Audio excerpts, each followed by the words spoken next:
y rcr.tv, la radio que se ve.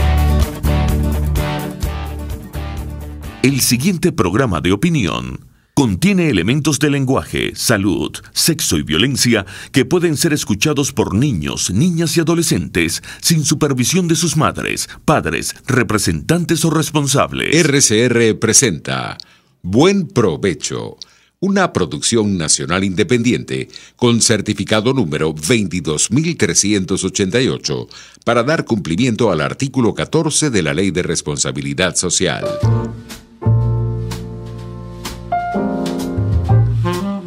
A partir de este momento, los invitamos a formar parte de esta mesa donde se componen y descomponen los problemas del país.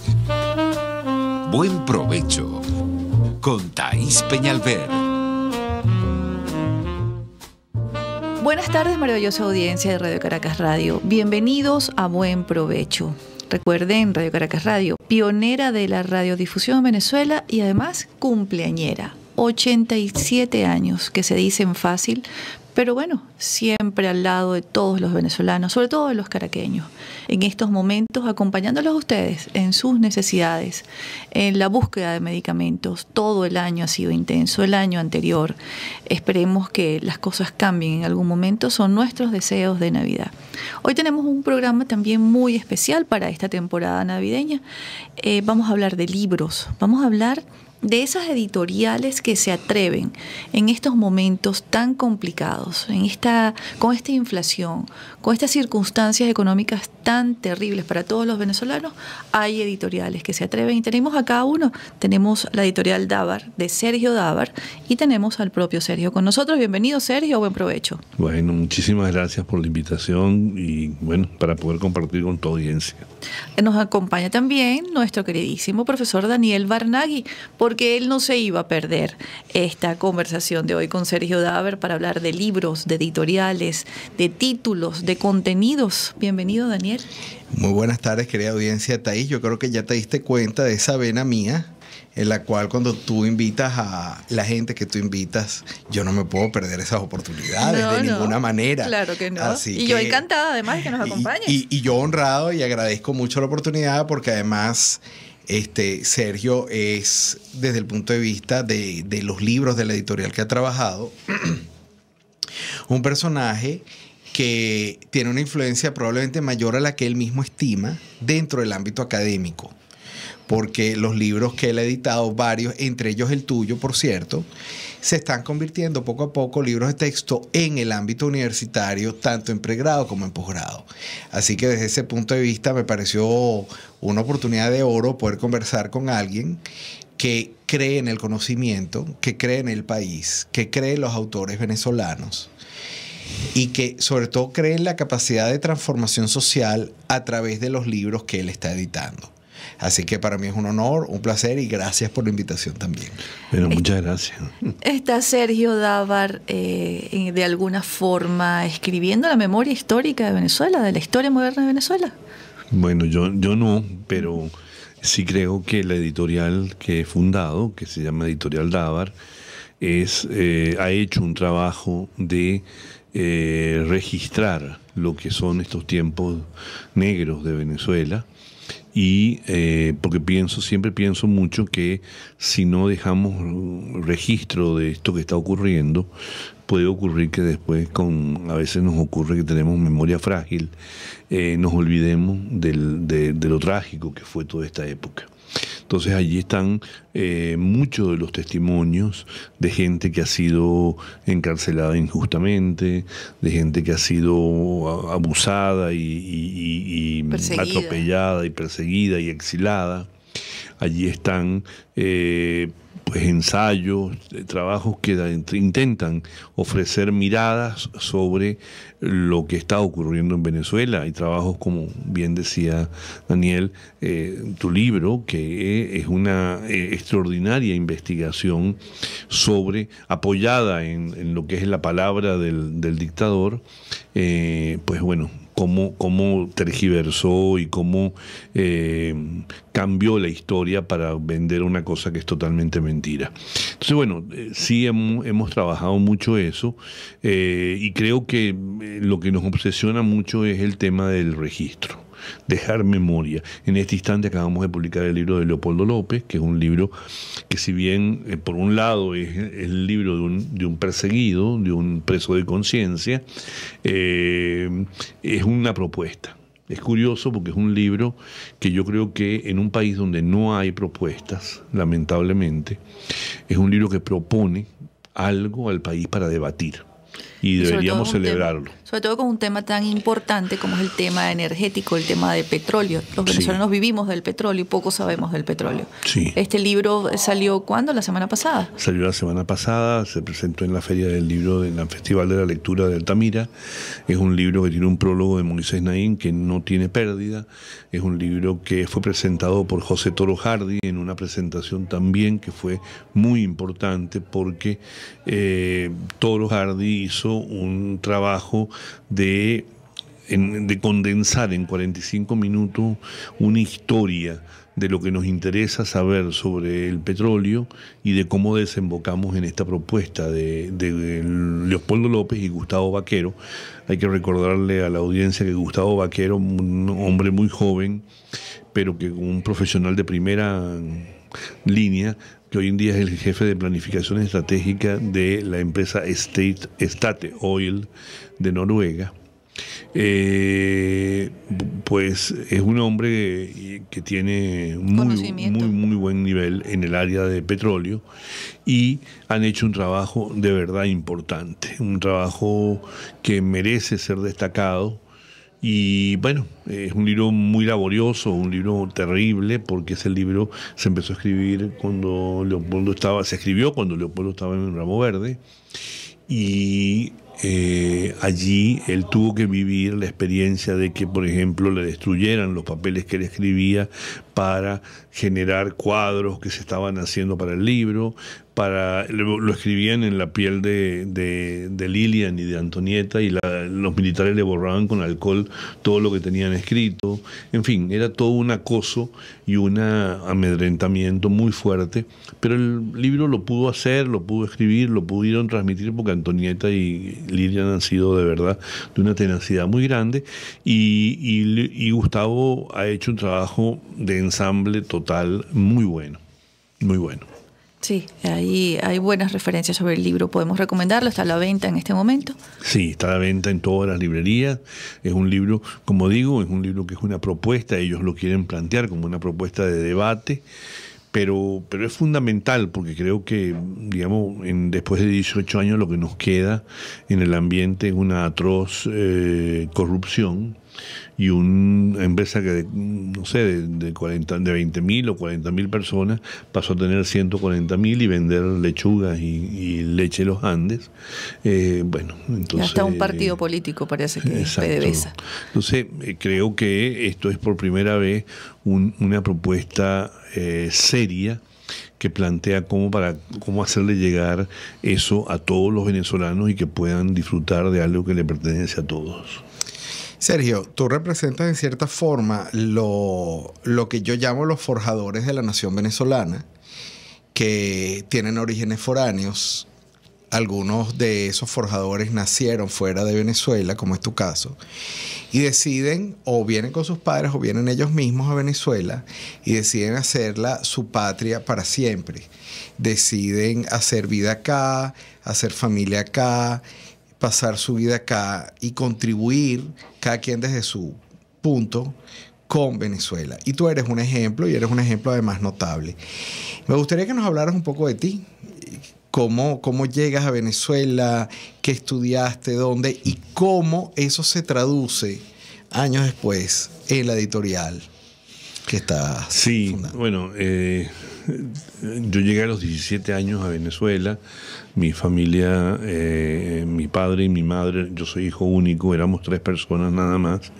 Vinimos en el año 74, mi padre había llegado en el 73, mis padres eran antiperonistas en Argentina, y en el 73 Perón vuelve Y entonces ya mis padres están hartos del peronismo y deciden que no se quieren quedar en un país que otra vez más regresa a lo que ellos ya habían vivido en los años 50.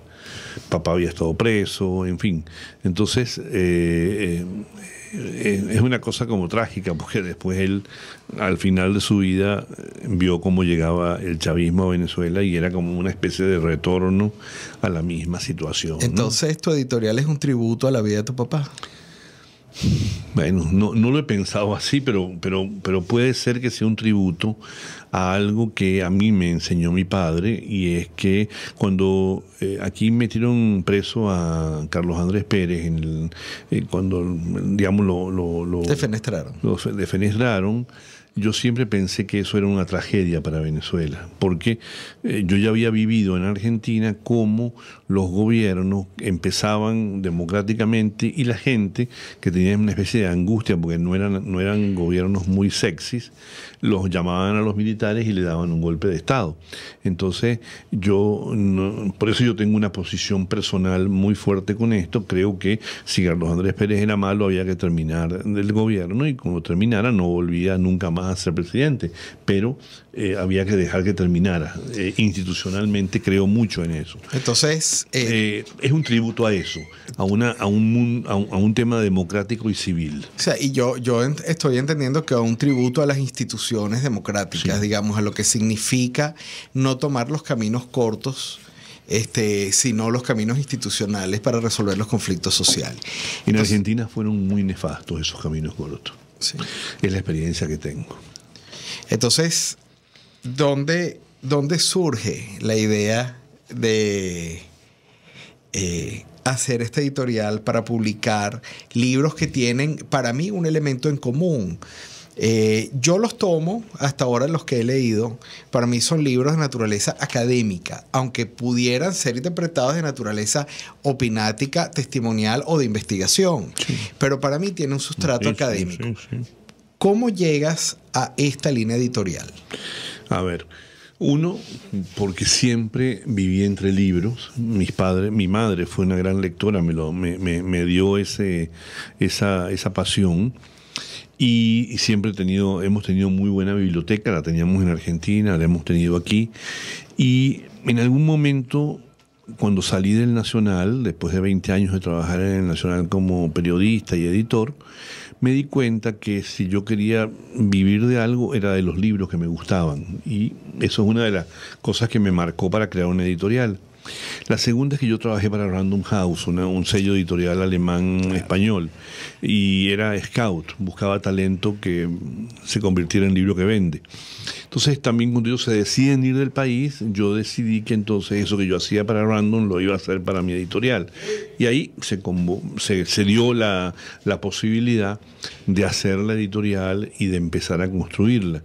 El primer libro que publiqué fue un accidente, no accidente en el sentido de accidente, fue una felicidad, pero fue alguien que me dijo: tengo un libro y lo quiero publicar, ¿tú me puedes ayudar? Yo tenía un sello y lo publicamos, y nos dimos cuenta que podía ser una gran oportunidad para empezar a meter libros en la cadena de librerías y empezar a trabajar. ¿Cuál era ese libro? Son 3 libros en realidad. Uno es de un profesor de ciencias políticas de Mérida, que se llama Alfredo Ramos Jiménez. El otro es de Oscar Lucien, Cerco Rojo a la libertad de expresión. Y el tercero es el libro de Roberto Casanova, Bifurcación, que es un poco el planteamiento de que o tomamos una vía que nos lleva a la modernidad o tomamos una vía que nos lleva al atraso. Ya sabemos cuál tomamos. En todo caso, esos primeros 3 libros nacen de una inquietud de ellos. Necesitaban sacar los libros, había un aporte que se podía conseguir, bueno, lo sacamos. Y a partir de ahí nacimos como editorial, y tuvimos una suerte, que es un amigo de Thaís, que nos llamó un día y nos dijo que tenía un libro. Yo estaba de vacaciones en la playa y me dijo: mira, tengo este libro, quiero que lo leas. Yo lo leí Y bueno, decidimos publicarlo, pero no sabíamos que iba a tener el éxito que tuvo, que es nuestro libro que más hemos vendido hasta la fecha, que es el libro de Francisco Olivares, Afiuni, la presa del comandante, que es un libro que se convirtió, para suerte nuestra, en un libro viral de una forma, en 3 días se vendieron 3.000 ejemplares, es decir, fue una locura. Y ese libro también nos puso en un lugar donde la gente nos reconoció como editorial. Ya pronto tenemos que ir nació. cerrando esta sección, pero quiero dejarte hacer tu par de preguntas. En primer lugar, ¿tus padres llegaron a ver esa editorial? ¿Dónde están tus padres? Mis padres han fallecido ambos. Y no. Mi padre falleció en el año 2006. Y en ese momento yo estaba fundando la empresa, porque estaba saliendo del Nacional. Mi mamá murió unos años después, pero murió con Alzheimer. Entonces, bueno, ella había dejado de tener como una claridad sobre lo que estaba ocurriendo en el mundo. Ahora, esa editorial es un proyecto familiar, es personal, tiene socios. Sí, mi socia es mi esposa, que es una psicoanalista que, digamos, trabaja medio tiempo en su profesión, donde es muy chévere todo lo que ella hace, pero por otro lado me apoya mucho en esto que estoy haciendo. Amigos, estamos conversando con Sergio Dávar. Representa a la editorial Dávar, por supuesto. Hemos conversado con él, hemos escuchado cómo se ha adentrado y cómo se ha arriesgado a publicar libros en esta Venezuela. Vamos a una pausa, ya regresamos con más de Buen Provecho. Conéctese con nosotros en señal abierta o por rcr.tv, la radio que se ve. Y síganos en Twitter, @rcr750 y buen provecho. El béisbol es como la Navidad.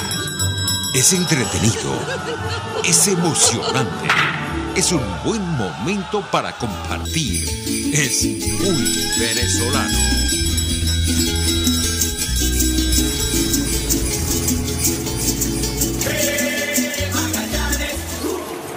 Así es el béisbol. Disfruta a través de la poderosa señal de RCR Deportes, que recorre todo el país para llevar los encuentros de los navegantes del Magallanes a cada fanático. Vive la fiebre del béisbol también en Navidad.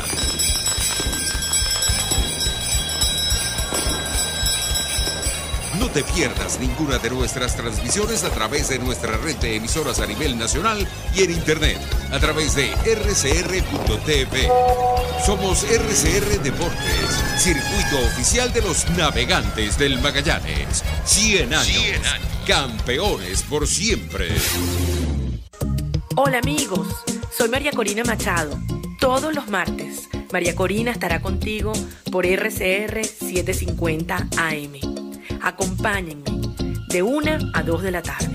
Contigo, María Corina. Todos los martes, contigo. Solo por RCR 750 AM. Porque lo bueno une. RCR 750 AM. Porque lo bueno une.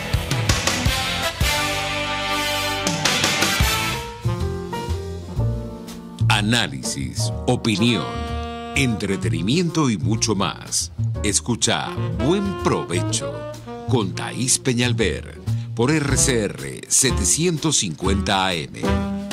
Continuamos en Buen Provecho. Ha sido espectacular escuchar a Sergio y sus vivencias. Y bueno, ya vamos a hablar de los títulos, porque los libros, si bien Daniel los considera libros académicos, y yo lo entiendo bien por la data, por la información, por los registros que tiene, también son libros para que los venezolanos de a pie se enteren de lo que está pasando en este país, cómo fue que llegamos acá. Hay libros maravillosos como el de Carlos Tablante, que refleja el gran saqueo, porque además así se llama el libro, el gran saqueo. Ahí usted como venezolano puede identificar cada centavo que ha sido robado a este país, a usted, porque ese dinero es de todos los venezolanos. Caso por caso, nombres. Está incluso la información con la que el día de mañana se pueden llevar a juicio quienes han robado las diferentes empresas del Estado. Otros títulos, Sergio, para compartir con nuestra audiencia, para que los adquieran, porque mucha gente todavía no entiende bien qué fue lo que pasó aquí. Bueno, a ver, tenemos el libro, ahí yo tengo que mencionar el caso de Francisco Zuñaga, que es un autor hoy en día ya que está en la editorial. Tenemos 3 libros publicados por él: El pasajero de Truman, Esta gente y Adiós Miss Venezuela, que es un novelista que hoy en día tiene mucho éxito de ventas, pero que además ha trabajado el tema de Venezuela desde diferentes ángulos, desde la tragedia de Diógenes Escalante hasta esta última etapa a través de Esta gente y Adiós Miss Venezuela, que son 2 novelas que retratan el clima y la época que estamos viviendo. Uno a partir de un tema ficcional sobre la independencia de Margarita, y el otro sobre una Miss Venezuela que aparece muerta en Margarita también, y que de alguna forma retrata esta tragedia de la fealdad en la que se ha convertido Venezuela. Eso por decirte un caso de títulos de una que nosotros tenemos, que considero, está tu trabajo, Thais, La conspiración de los 12 golpes, que yo creo que es un libro ya convertido en un libro clásico de la bibliografía sobre el chavismo, que, digamos, me parece que hay que reconocerlo y que está allí instalado.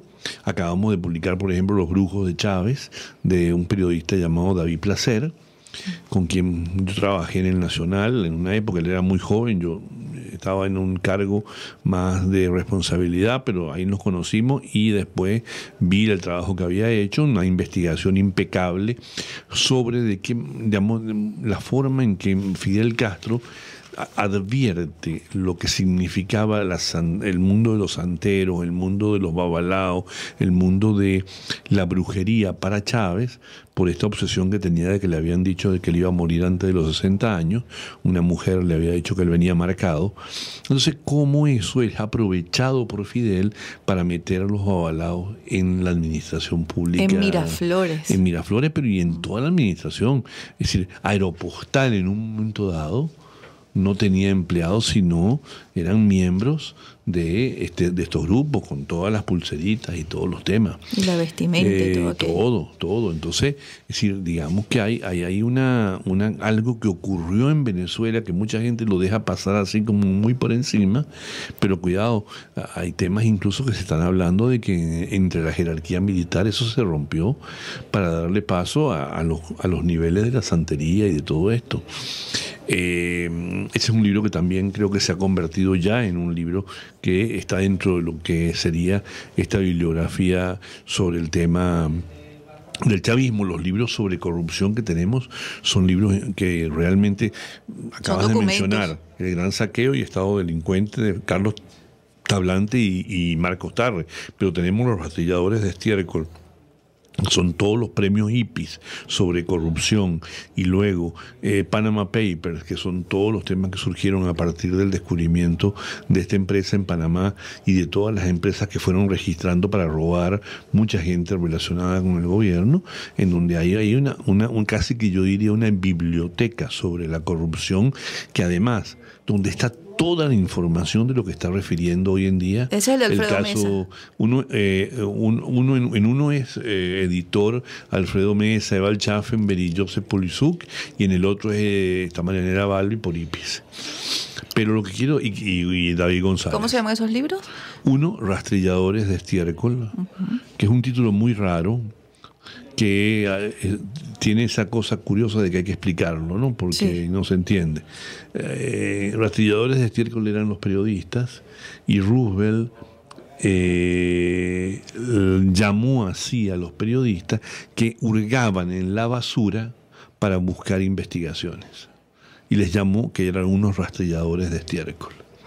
De ahí viene que ellos quisieron hacerle un homenaje a esos periodistas que comenzaron con el periodismo de investigación y que fueron demonizados por el presidente de Estados Unidos, dándole el título a este libro, que también es una investigación que hurga en el mundo de la corrupción y muestra lo que ha pasado en Venezuela y Panama Papers. Entonces, estos libros todos son una biblioteca extraordinaria sobre el tema de la corrupción. Decía, todo lo que están ahora saliendo, que el gobierno parece que descubrió que acá se robaba en estos días, después de 18 años, y están en esos libros. Es decir, uno ve el libro de Carlos Tablante y ve todas las denuncias sobre lo de Rafael Ramírez y sobre el entorno y sobre el muchacho, señor Diego Salazar, que ahora resulta que también era cantante de bolero y cosas de esas.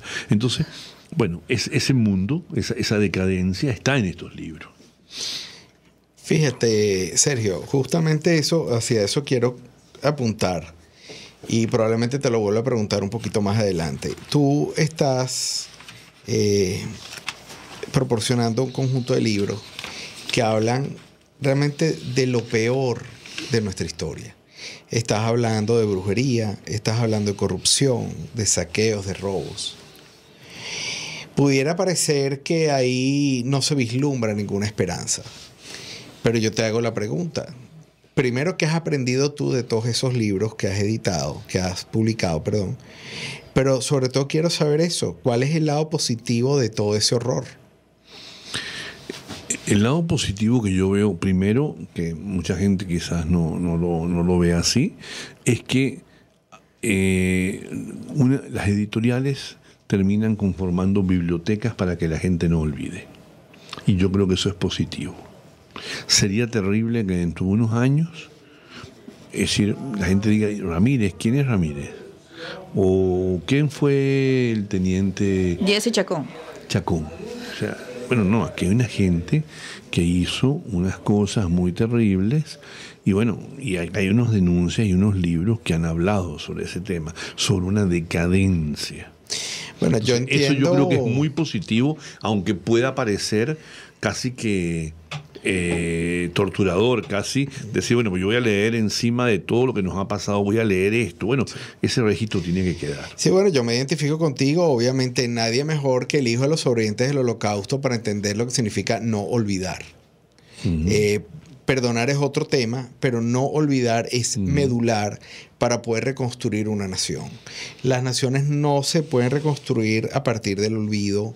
Ni de la impunidad. Ni de la impunidad. Tiene que haber justicia, tiene que haber... O sea, realmente me parece una labor excepcionalmente dura y excepcionalmente valiosa el no olvidar.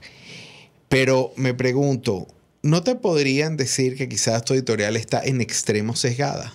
Sí, sin duda. Ajá. ¿Y qué vas a hacer al respecto? ¿O no vas a hacer nada? No, yo siempre he respondido sobre eso, que yo nunca he rechazado un libro que con buenos argumentos critique a cualquier área de la sociedad.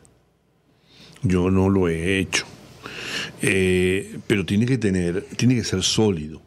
Tiene que estar bien estructurado y bien argumentado.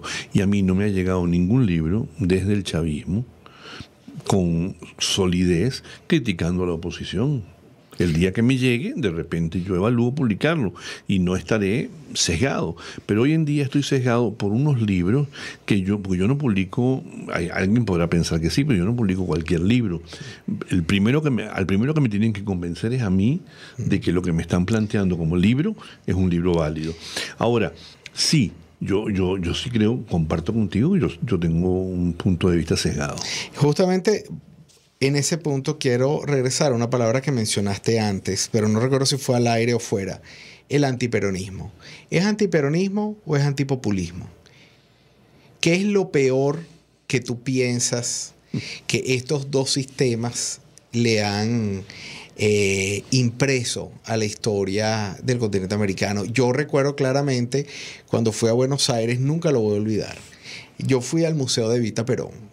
Y el personaje de Perón, en muchos aspectos a mí, por supuesto, se me ha parecido y hemos hecho algunas investigaciones sobre las similitudes entre Perón, Chávez y militares que fueron populistas después de la Segunda Guerra Mundial.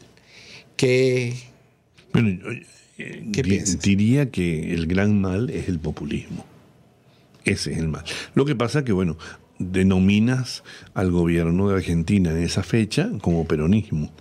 Pero el gran mal que está en el sustento de todo esto es el populismo, que es una religión que lo que hace es no ayudar a la gente realmente a mejorar y a progresar, sino que la compra con pequeñas cosas para que sigan ciegamente una locura. Entonces podríamos resumir que tu editorial lo que hace es denunciar el populismo y sus consecuencias nefastas. Me gustaría plantearme eso como definición de lo que vengo trabajando. Ahora, sí también te tengo que decir que si bien yo soy muy sesgado, en la editorial hay libros como por ejemplo La República Baldía de Luis Enrique Pérez Oramas, que es un historiador del arte, que fue hasta hace muy poco el curador del MoMA para América Latina en Nueva York, y que es un libro muy crítico, no solamente con este gobierno, sino con vamos a llamar lo que este gobierno ha demonizado como la cuarta. Y es crítico en tanto que, bueno, es interesante mirar la historia y hacerle las críticas necesarias. Pero es un libro muy valioso y yo creo que ahí hay elementos que, digamos, de alguna forma son capaces de criticar, porque también el populismo lo hemos tenido de muchas maneras en Venezuela. Y desde hace mucho tiempo también. Y desde hace mucho tiempo. Yo te voy a dar una primicia, te voy a anunciar que hace 3-4 meses me pediste un libro urgente y que me tienes trabajando desde ese momento con ese libro urgente que debía terminar en noviembre y quiero decirte que está casi listo. Con ese libro no te van a decir que tienes un pensamiento sesgado, porque ahí le hago fuertes críticas a la oposición venezolana en los últimos 18 años, además coincidiendo con los 100 años de la Revolución rusa. Entonces, ya para el año que viene te doy el... Estoy esperando eso y ahí lo sabes perfectamente. Pero además que el tema de la Revolución Rusa es extraordinario porque aporta muchos elementos a lo que estamos hablando. De hecho, yo coincidencialmente estaba trabajando sobre un libro, sobre una casa, un edificio que se construyó en Rusia para los hombres de la Revolución, y que cuando Stalin se enloquece con las purgas termina como metiendo preso a todo el mundo, hasta el jefe del condominio. Y eso coincidió cuando metieron preso al jefe del condominio del edificio donde se escapó Antonio Ledesma. Me hizo muchas gracias porque yo decía, bueno, esto es una cosa que es una especie de defecto histórico del comunismo, pero que se mantiene porque siempre terminan agarrando al jefe del condominio. No, siempre terminan agarrando al jefe del condominio y el guión siempre es el mismo. Entonces, por eso son importantes los libros, por eso es importante la historia, por eso es importante leer y enterarse, porque para quienes hemos tenido la suerte de leer o nos gusta leer, pues podemos ver con más claridad el paso a paso. No nos distraemos en esperanzas falsas.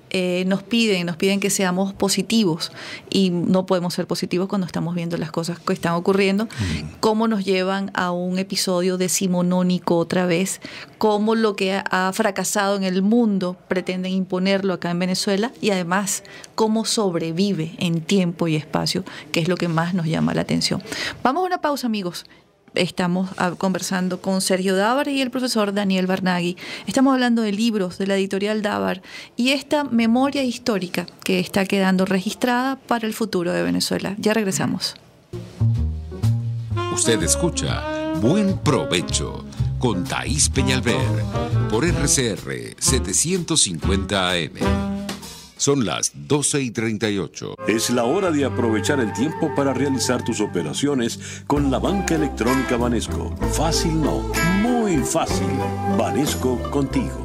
Sintonícenos a través de Periscope, @RCR750, la radio que se ve. Casa de Oblea sigue su plan de ampliación y reorganización para prestar un mejor servicio a su excelente clientela. Y ahora te invita a visitar su pequeño bodegón, donde conseguirás una gran variedad de pasapalos, cremas y bebidas para tus reuniones o celebraciones. Casa de Oblea, 100% frescura y calidad. Visión Paraíso es una clínica oftalmológica con los más modernos equipos y médicos en permanente actualización. Lo atendemos en el Centro Comercial Multiplaza Paraíso, nivel Caracas, 822-6800. Visión Paraíso para diagnósticos precisos de miopía, astigmatismo, glaucoma, retina, vitrio, córnea, cirugía plástica ocular y oftalmología pediátrica. Por encima de todo, prevención. Es Visión Paraíso, clínica oftalmológica en el Multiplaza Paraíso, nivel Caracas, 822-6800. ¿Buscas cauchos para tu carro, camioneta, picote o camión? Acércate a la Cauchera Fran Luis, donde tienen el que buscas al mejor precio y con insuperables promociones. Cauchera Fran Luis al final de la Avenida Baral, pasando la estación de servicio, teléfono 0212-481-1752. Cauchera Fran Luis, tu mejor opción. En Central Madeirense, ser un pedacito de tu familia en estas fiestas nos motiva y compromete. Hacerte sentir en casa nos llena de orgullo y satisfacción. Nuestro mayor deseo es compartir tu mesa y tradiciones. En estas Navidades, celebra con nosotros la alegría de esos pequeños detalles. Baruta, minuto a minuto, con el concejal Héctor Urgelles. Vecino, no podemos dejar que nuestra calidad de vida siga cayendo. Poner freno al oficialismo también es tu compromiso. Baruta no desmaya. En La Toscana Restaurante consentimos en grande. Ven y deja que nuestro nuevo chef le brinde un nuevo disfrute a tu paladar, con la tradicional gastronomía toscana y los más variados sabores mediterráneos. Bergomi de pollo, manzana y queso de cabra en una deliciosa salsa de estragón y tomates secos. Toda la excelencia y buen servicio. La Toscana Restaurante, para los paladares más exigentes. Avenida Páez, El Paraíso. Las lesiones articulares o musculares son más frecuentes de lo que piensa. La Unidad de Cirugía Articular y Medicina Deportiva Haroldo Macareño y Guillermo Rangel cuenta con el mejor equipo de traumatólogos reconocidos por la Sociedad Norteamericana de Artroscopia. Policlínica Metropolitana 0414-305-8176 y www.ucamd.com.be. Unidad de Cirugía Articular y Medicina Deportiva Haroldo Macareño y Guillermo Rangel. Superar tu lesión es nuestro compromiso. RCR 750 AM, porque lo bueno une.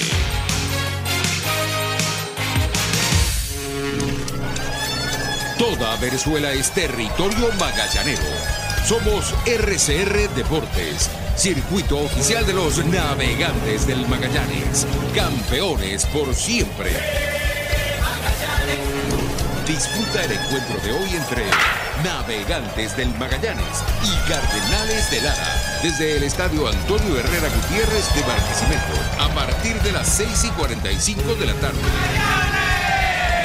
No te pierdas ninguna de nuestras transmisiones a través de nuestra red de emisoras a nivel nacional y en internet por rcr.tv y telenavegante.net. RCR Deportes, circuito oficial de los Navegantes del Magallanes. 100 años. Campeones por siempre. Les estamos presentando Buen Provecho con Thaís Peñalver, solo por RCR 750 AM. Maravillosa audiencia. Bienvenidos a Buen Provecho y ya estamos regresando a nuestro corte comercial. Yo sé que Thaís no se espera esta pregunta, pero yo soy así. No puedo no hacer una pregunta sobre el libro ya publicado de mi compañera y mi amiga. Ese libro de Thaís es un libro que cuando tú lo terminas de leer, yo te pregunto a ti, ¿es un libro que te deja un sabor a optimismo o un sabor a pesimismo? ¿Qué lecciones te da el libro de Thaís? No, a mí me parece que el mensaje, en todo caso, es un mensaje de optimismo.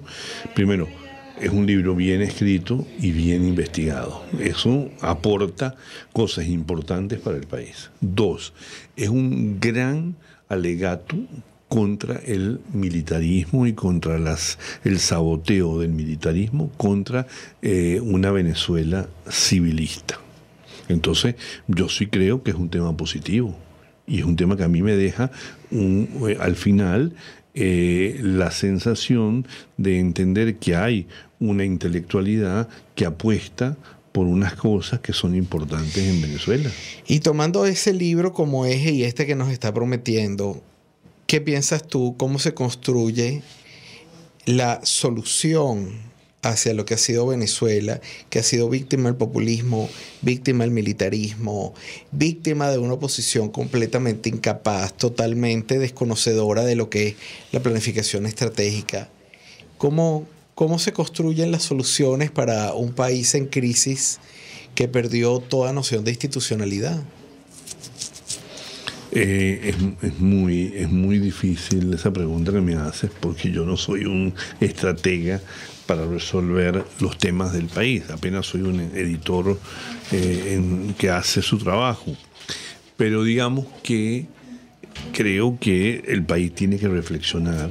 Creo que uno de los problemas que tiene Venezuela es que le cuesta mucho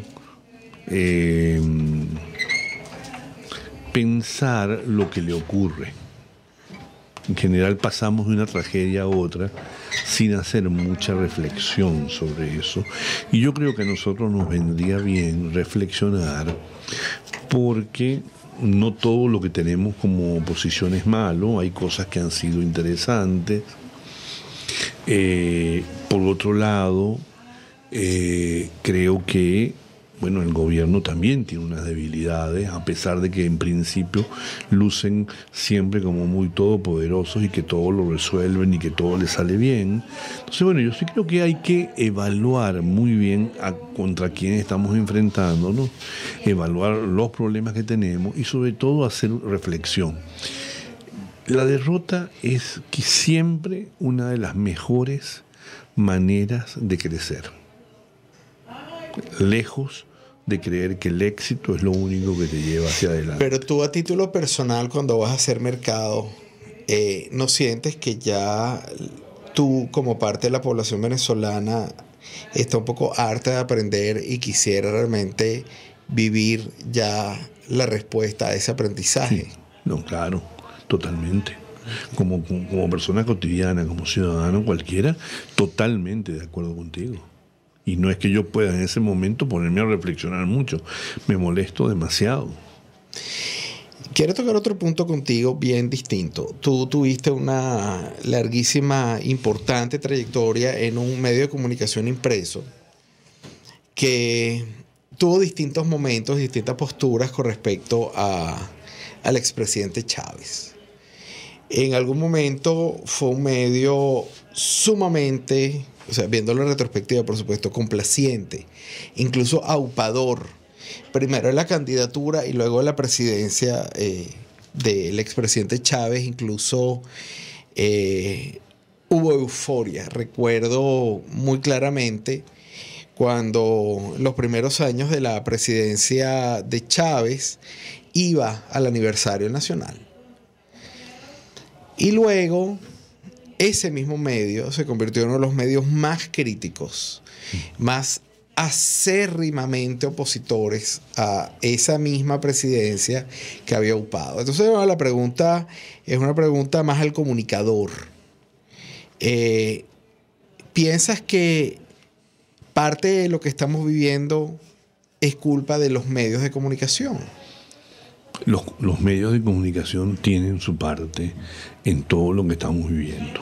No solamente porque en un momento determinado hayan apoyado a Chávez como lo hicieron, o no hayan entendido que tenían que mantenerse independientes, porque los medios tienen que mantenerse en general independientes de cualquier poder, sino porque además se creyeron en algún momento que podían decidir quiénes eran los que gobernaban y se creyeron como que podían ser parte de un poder que definía cosas y todo eso me parece que no era bueno y que hizo mucho daño. Ahora,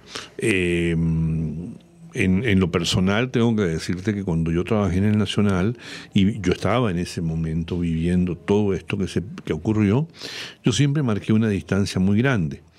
que quedó muy clara. Una, entre otras, es que yo no acepté ser attaché de Fidel Castro, como muchas de las personas que estaban dentro del periódico, que eran personas muy cercanas, que se les consideró una oportunidad ser attaché de los presidentes que venían a la toma de posesión del presidente Chávez. Yo no lo acepté, y en general manejé la unidad de Séptimo Día, que era muy crítica con el gobierno.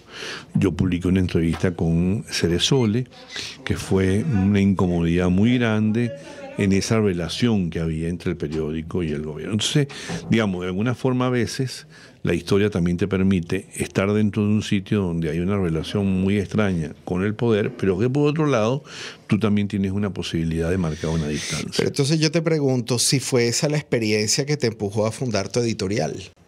¿Fue esa distancia, la necesidad de denunciar la complacencia?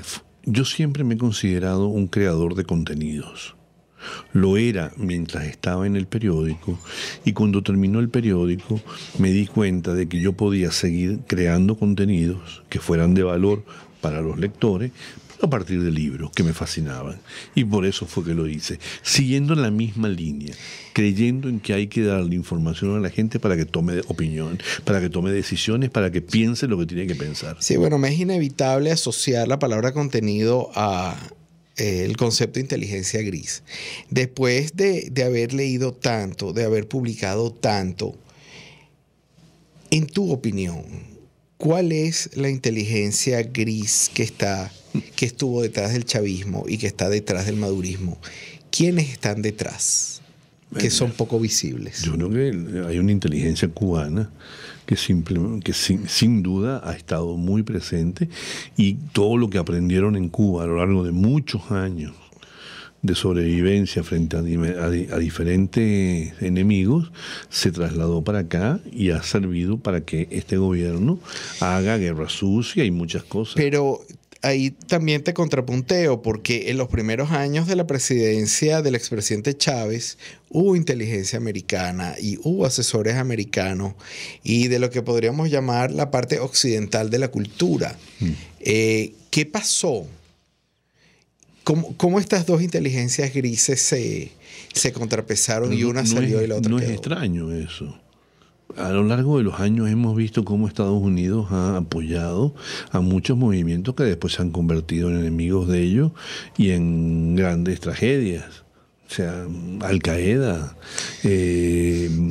muchas cosas que son en un momento determinado apoyados por que creían que podían manipular una situación, después se han cambiado. O sea que es una tragicomedia de equivocaciones. Sí, bueno, de equivocaciones y de oportunidades aprovechadas por gente que les interesaba aprovechar la situación. Recordemos que estamos parados sobre una de las mayores reservas de petróleo del mundo. Claro, pero entonces ahí aprovecho y te pregunto, las reservas requieren de una increíble ingeniería para poderlas extraer.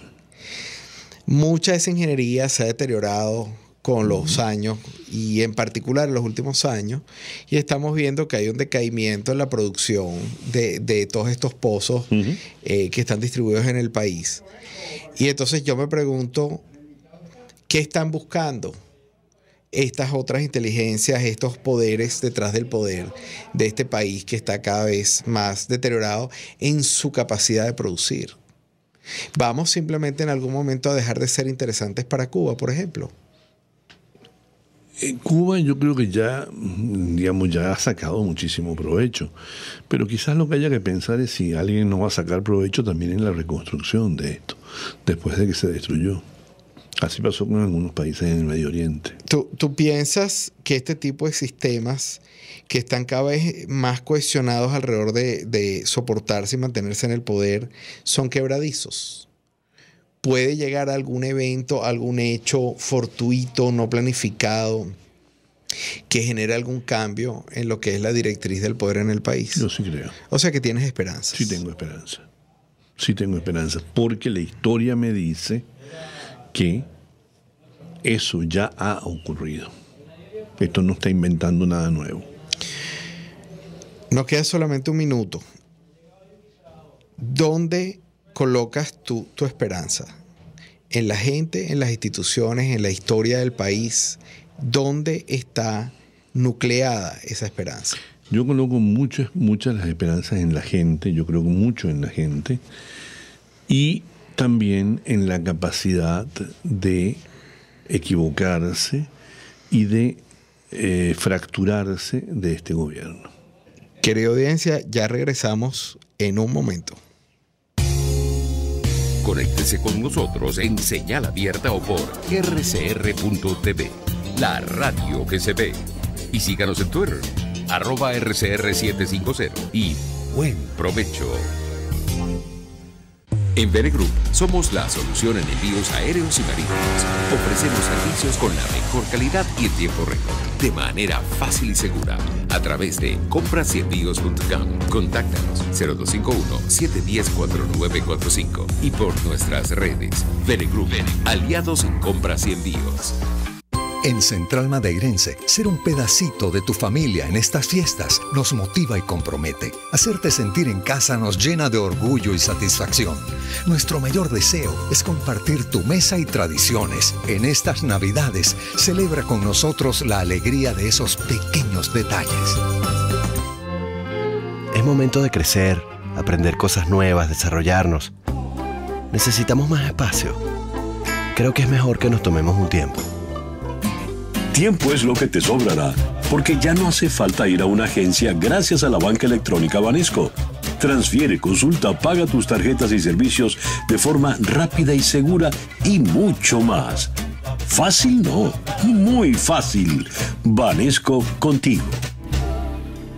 ¿Quieres disfrutar la mejor red de navegación 4G LTE? Digitel y Samsung lo hacen posible. Trae tu equipo inteligente Samsung 4G a Digitel o compra uno de los nuestros y llévate 3 GB gratis de bienvenida. Sí, 3 GB gratis al comprar una nueva línea. ¿Qué estás esperando? Digitel y Samsung, una alianza doblemente inteligente. Digitel, más vida, más gigas. Los grandes temas se debaten en la mesa. Buen provecho con Thaís Peñalver, @rcr750. Continuamos en Buen Provecho.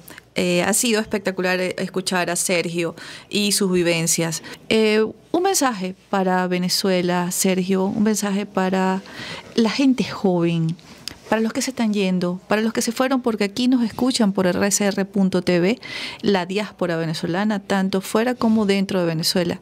Un mensaje para el próximo año, lo que viene, qué esperar. Sí, es muy duro dar mensajes porque pareciera que con el tiempo esos mensajes se empiezan a agotar. Pero, digamos, yo tengo una posición personal que la puedo compartir, y es que, digamos, creo que hay que seguir haciendo. La gente que se va, que se tiene que ir, que no puede hacer otra cosa, no hay nada que hacer. Pero los que nos podemos quedar, tenemos que seguir dando la pelea y haciendo lo mejor posible lo que hacemos. Porque yo creo que es una cosa tan terrible de lo malo que actúa este gobierno y lo ineficiente que bueno, que hay que hacer un contraste con eso y hay que seguir adelante porque esto no es eterno, esto podrá vencer muchas cosas, podrán aprovechar muchas debilidades nuestras, pero no es eterno. Esto va a tener que cambiar, eso es histórico, es una ley histórica, si no, no habría esas leyes que se notan, que se estudian en el tiempo y que se saben que ocurren. Y va a haber que reconstruir este país, va a haber que volver a repensar muchas cosas. Y yo creo que, bueno, los que estamos aquí tenemos que tener claro que eso vamos a tener que hacerlo. ¿Cuándo? Bueno, cuando ocurra, cuando se pueda. Pero bueno, hay que seguir haciendo lo mejor posible lo que uno tiene en sus manos. Sergio, para cerrar este programa, me gustaría que hablaras desde esa persona que tiene fe, que tiene esperanza en el país. ¿Cuáles son los elementos sobre los cuales tú sigues teniendo, digamos, en tus manos para hacer inversiones, para continuar viviendo en el país y para, desde este país, darle conocimiento a su población, a su dirigencia? ¿Qué es lo que te hace tener fe en Venezuela? Bueno, este es el país que yo escogí para vivir. Este es el país donde nacieron mis hijos.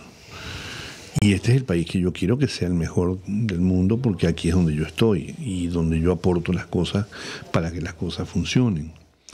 Entonces, eso para mí es importante a la hora de pensar en esto. Yo siempre lo he dicho, yo no me quiero ir. Claro, si mañana me vienen a agredir o a amenazar con algo muy grave, tendré que evaluar qué hago. Pero yo lo que creo es que hay que seguir trabajando y creo mucho en que, digamos, es importante la gente que no se deja amedrentar. Escribí sobre eso hace un tiempo cuando yo vi hay mucha gente que no está de acuerdo conmigo, pero la imagen cuando yo vi a Julio Borges en la asamblea me recordó mucho una cosa que hay en una película de Spielberg que se llama El puente de los espías, que hay un espía ruso y el abogado le pregunta en algún momento cómo ve las cosas, y él le dice: yo creo en el hombre que cuando se cae se vuelve a parar, y se cae y se vuelve a parar, porque esa era una persona que él conocía en la Unión Soviética, que lo tumbaban, lo agredían y se volvía a parar. Bueno, esa es lo que a mí me hace creer mucho en lo que yo estoy haciendo. Hemos llegado ya a este maravilloso programa. Estamos encantados de compartir con ustedes. Hemos llegado a ustedes gracias a la Dirección General de la Estación, a cargo de Jaime Nestares, a la Gerencia de Producción, que está a cargo de Gulit Sarcaya. En la producción de este programa, Juliet Córdoba. Quien nos acompaña en los controles para estos programas especiales es Bururú, el queridísimo Bururú que todo el mundo reconoce. Yo todavía no sé por qué lo llaman Bururú. Por aquí Soledad Bravo le cantó una canción el otro día. Bueno, yo asumo que debe ser por eso. Y quien me acompaña el día de hoy entrevistando a Sergio Dávar, el profesor Daniel Barnaghi. Que tengan todos una feliz tarde y muy, pero muy buen provecho. RCR presentó Buen Provecho con Thaís Peñalver. RCR 750 AM, porque lo bueno une. RCR presentó Buen Provecho, una producción nacional independiente con certificado número 22.388 para dar cumplimiento al artículo 14 de la Ley de Responsabilidad Social. RCR 750 AM.